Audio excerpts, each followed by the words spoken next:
Hello, my name is Matthew, and I'm supposed to be in a read along this month with Steve Donahue. Um, we agreed to read 7 Days in May by Fletcher Nebel and Charles W. Bailey II, which I think is such a great name.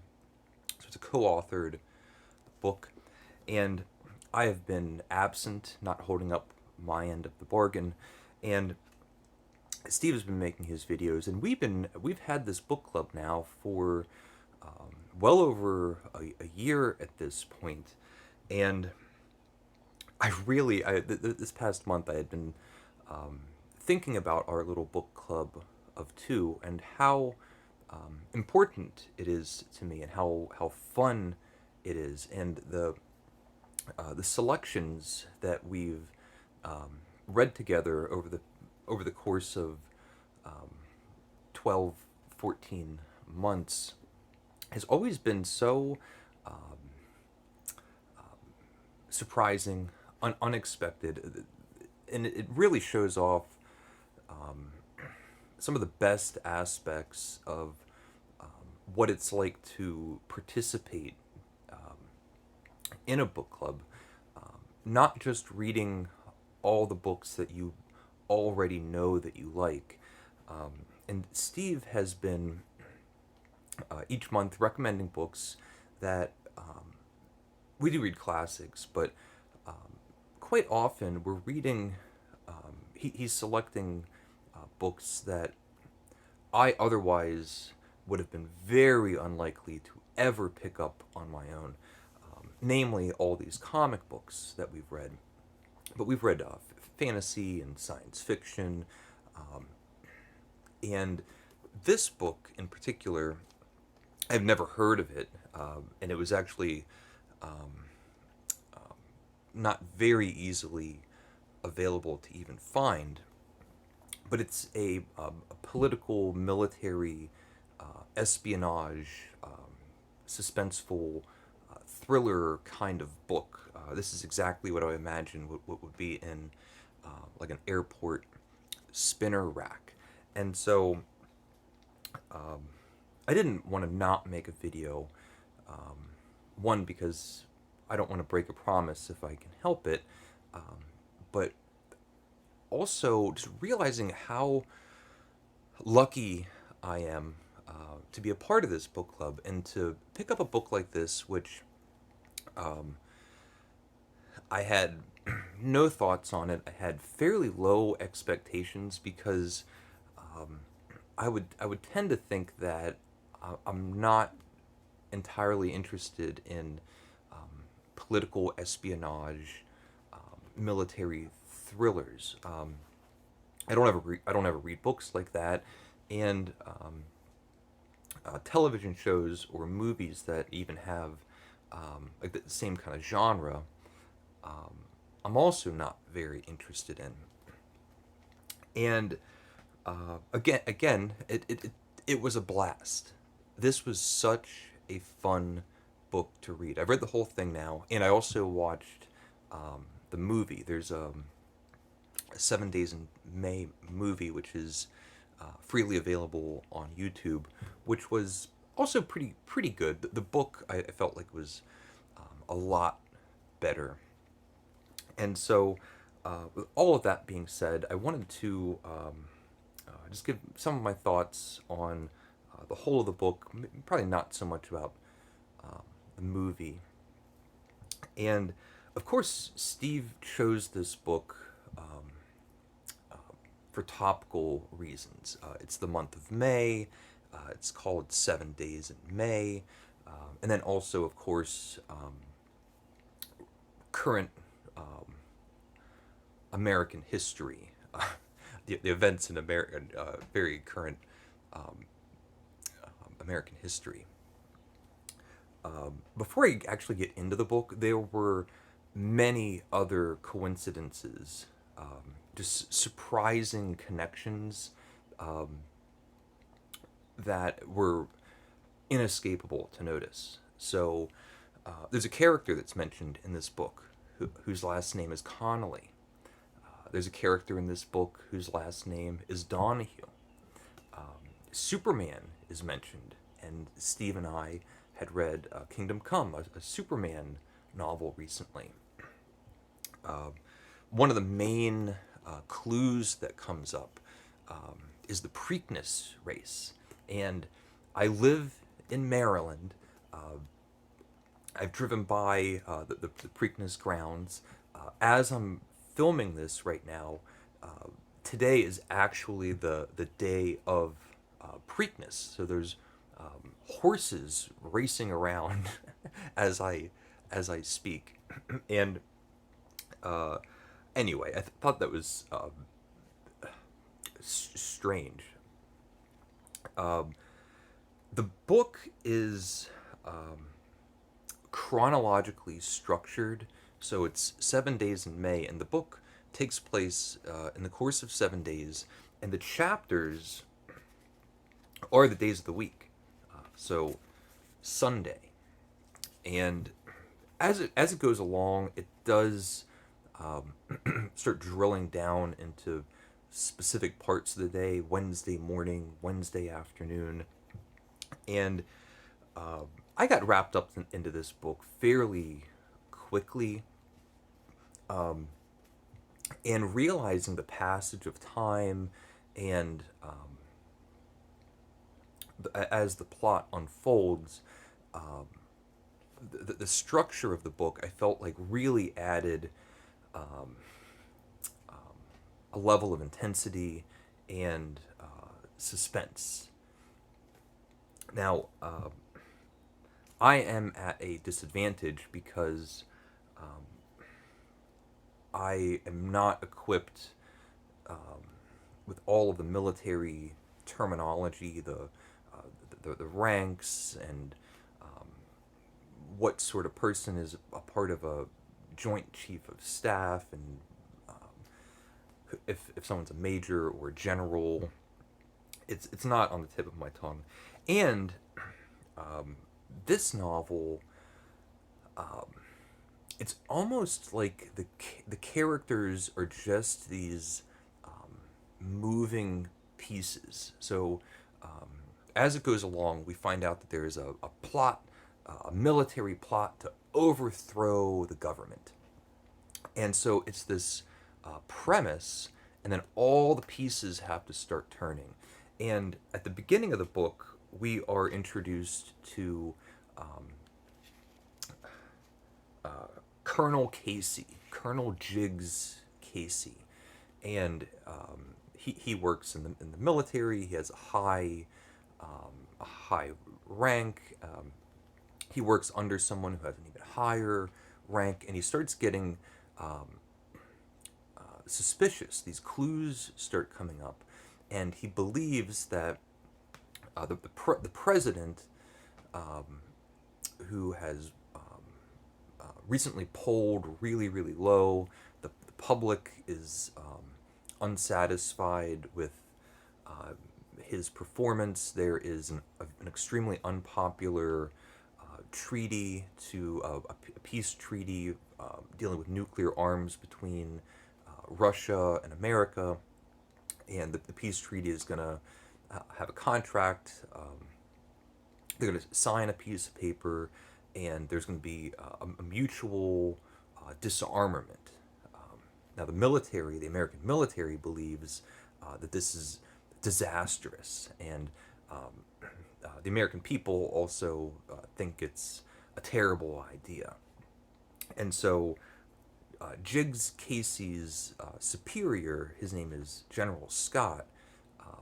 Casey starts getting wind and these clues that General Scott is going to, within the course of 7 days, because there's this test, this I can't remember what they call it now, but like an armament test that's going to happen on Saturday, and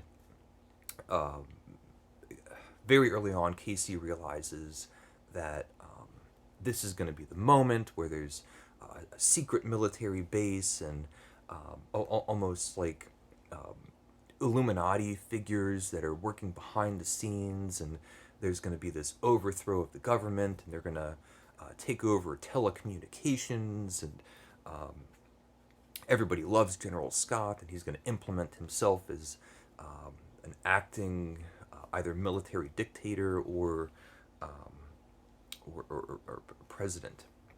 And so as I'm reading along, I think, okay, so Casey is our main character. He's sort of um, um, the gumshoe, so it's sort of like a detective novel set with military espionage involvement.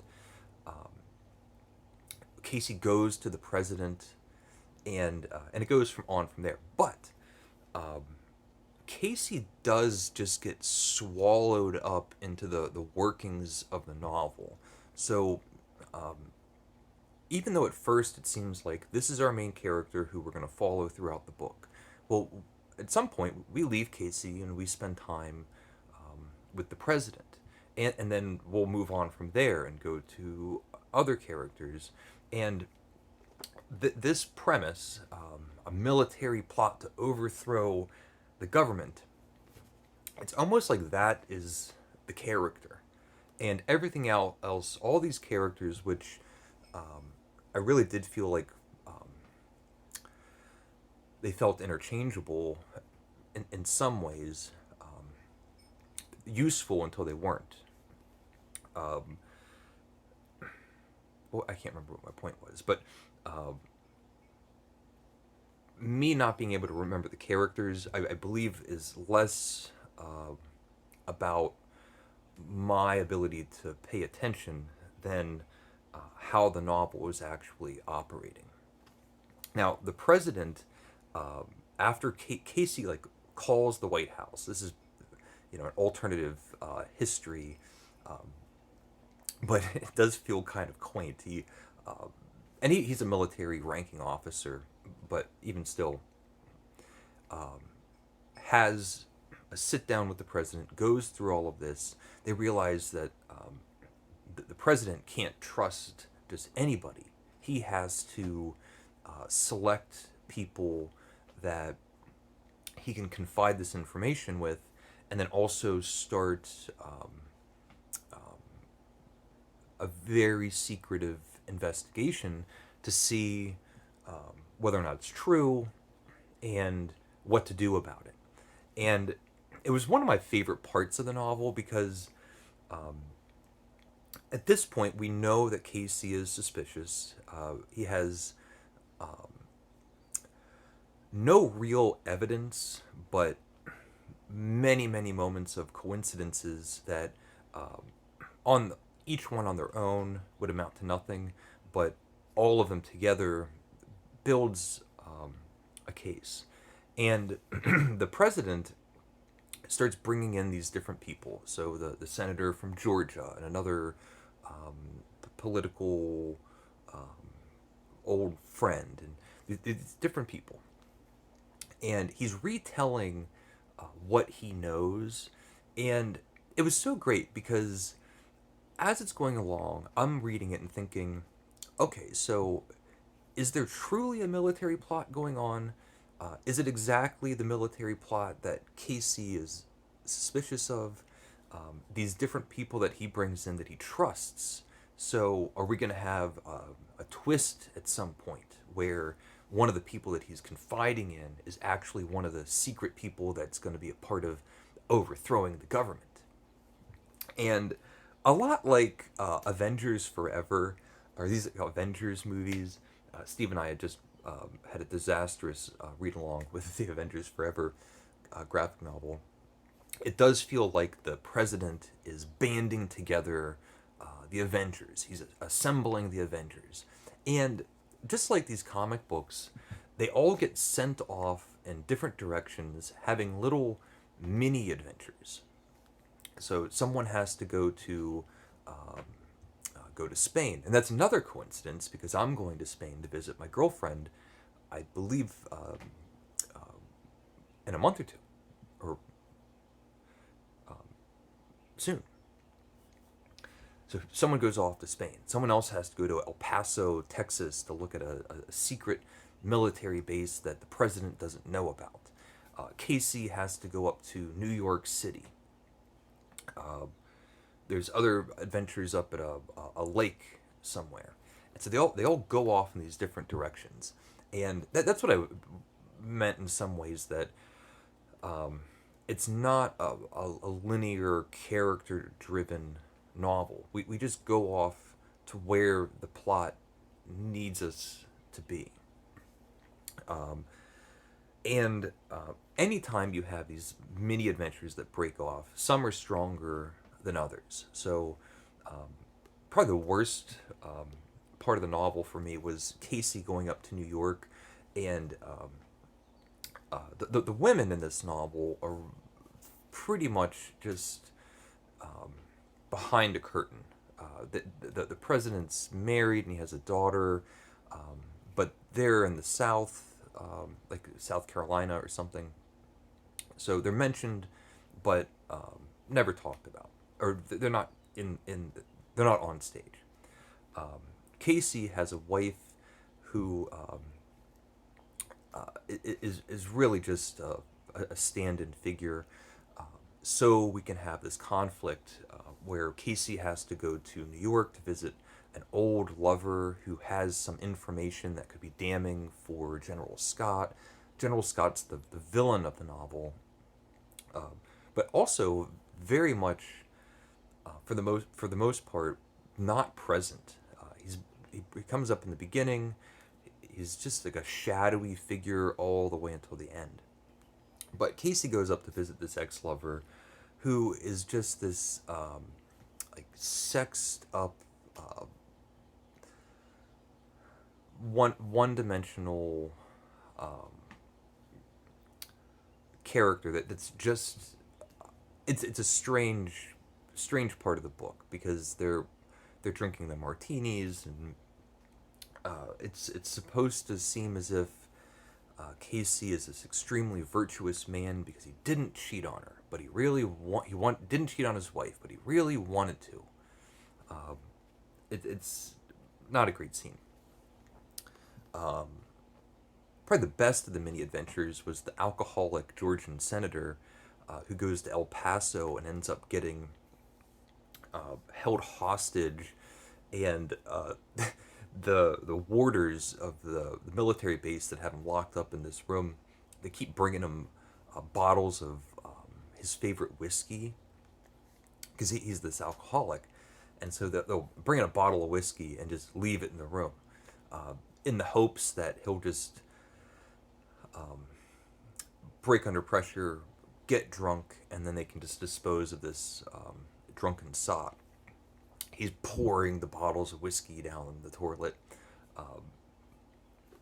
And then after the Avengers all have their adventures, they all come back. They have new information. There's been a tragedy, the plane crash in Madrid. The president's best friend, and then it starts tightening up. We're getting closer to the last day, which is going to be Saturday. It's the day where they're going to have this military test, and it's also the day where the overthrow is going to happen. And the president, as this is going along, starts off as maybe like a pathetic figure, and by the end of it, he does feel noble, and he has gotten evidence from all these different sources that are going to force General Scott to resign, and part of it is blackmail with tax documents that General Scott had, that had a lover, and for some reason that's going to force him to resign through blackmail. And instead, the president has evidence that he was planning on this military um, overthrow. Instead, talks to him philosophically, about the groundwork, the basis of the American government, and talks about the Constitution and the principles that are set in the Constitution, and he does get his resignation. So we had this epic showdown when these two characters come together, and the idea is that, and when I read books, or I just said I don't ever read books like this, but movies like Mission Impossible or the Bourne series or James Bond, you get the sense that these kinds of things are happening all the time, and there's just a few noble heroes that are stopping disasters. So we never actually hear about them. And it was great. It was just great fun. I could imagine getting onto like having a long bus trip or being on an airplane, um, and picking up one of these books and just having a blast with it. I couldn't put it down. I really enjoyed it. So those are my thoughts on 7 Days in May by Fletcher Nebel and Charles W. Bailey II. So thank you for watching. Steve, I apologize for my lateness to the party. And if you've read it or you are reading it, please let me know your thoughts. So thank you for watching. Please leave a comment if you would like, and take care.